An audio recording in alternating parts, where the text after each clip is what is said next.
ओम श्री गणेशाय नमः। कल 19 मार्च 2024 को भद्रा का पंचांगों में सही समय निर्धारण कराने हेतु हमने अपने शोध पत्र का विमोचन किया और अपना शोध पत्र जारी किया, जो सभी विद्वज्जनों, ज्योतिष आचार्यों एवं पंचांगकर्ताओं को समर्पित है। अब प्रश्न यह उठता है कि इस विषय पर शोध करने की आवश्यकता क्यों हुई। तो इसका कारण यह है कि अभी तक पंचांगों में जो भद्रा का समय निर्धारण होता था वह केवल इस आधार पर होता था कि कृष्ण पक्ष की तृतीया और दशमी और शुक्ल पक्ष की चतुर्थी और एकादशी, इन 4 तिथियों में भद्रा का वास तिथि के परार्ध में, उत्तरार्ध में यानी बाद की आदि तिथि में भद्रा का वास रहता है। और कृष्ण सप्तमी और चतुर्दशी, शुक्ल अष्टमी और पूर्णिमा, इन 4 तिथियों में भद्रा का वास तिथि के पूर्वार्ध में यानी आरंभ की आदि तिथि में भद्रा का वास रहता है। केवल इस आधार पर पंचांगों में भद्रा का निर्धारण होता था। लेकिन आगे शोध का कारण जो बना, निर्णय सिंधु पेज नंबर 203 पर यह उल्लेख मिलता है कि द्वे न कर्तव्यम श्रावणी फागुनी तथा, कि ये 2 कार्य भद्रा में नहीं करने चाहिए, श्रावणी और फागुनी।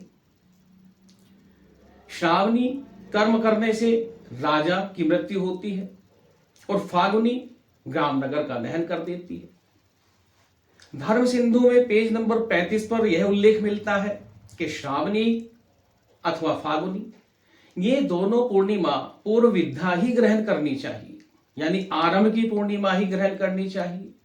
और ये दोनों ही नहीं, बाकी सभी पूर्णिमा कुल धर्म आदि के कार्यों में आरंभ की ही ग्रहण करनी चाहिए। तो क्या ग्रंथकार को यह पता नहीं था कि आरंभ की पूर्णिमा में भद्रा होती है? फिर उसने आरंभ की पूर्णिमा ही ग्रहण करने के लिए क्यों कहा?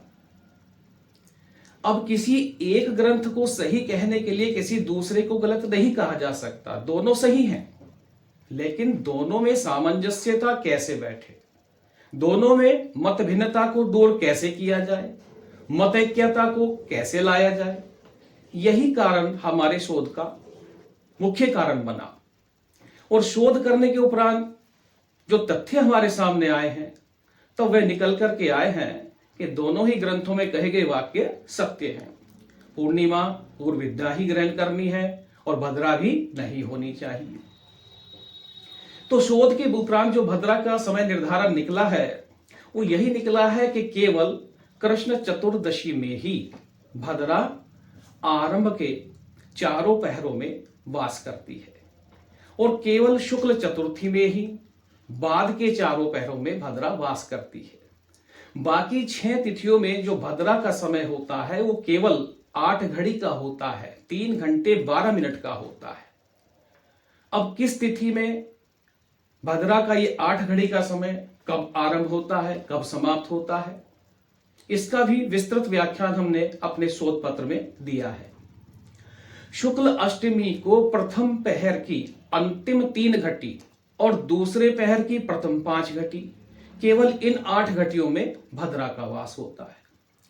कृष्ण सप्तमी में द्वितीय पहर की अंतिम 3 घटी और तृतीय पहर की प्रथम 5 घटी, इसमें भद्रा का वास होता है। और पूर्णिमा में तृतीय पहर की अंतिम 3 घटी और चतुर्थ पहर की प्रथम 5 घटी, केवल इन 8 घटियों में भद्रा का वास होता है।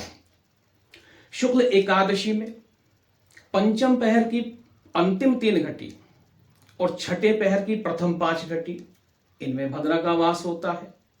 कृष्ण दशमी में छठे पहर की अंतिम 3 घटी और 7वें पहर की प्रथम 5 घटी, इनमें भद्रा का वास होता है।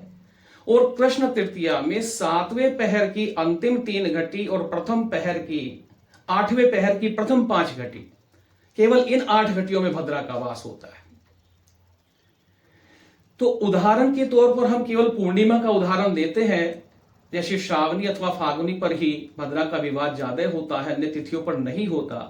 तो हम पूर्णिमा का ही उदाहरण देते हैं कि पूर्णिमा के आरंभ होने के साथ ही भद्रा तो होती ही नहीं है। यदि पूर्णिमा पूरे 60 घड़ी यानी 24 घंटे है तो पूर्णिमा आरंभ होने के 7 घंटे 48 मिनट के बाद भद्रा का आरंभ होता है, जो 3 घंटे 12 मिनट के लिए रहता है। इस प्रकार से जो पूर्णिमा का कर्म है, श्रावणी कर्म है, रक्षाबंधन है या फागुनी कर्म, होलिका पूजन का कर्म है, ये पूर्णिमा तिथि के आरंभ होने के साथ ही आरंभ हो जाते हैं।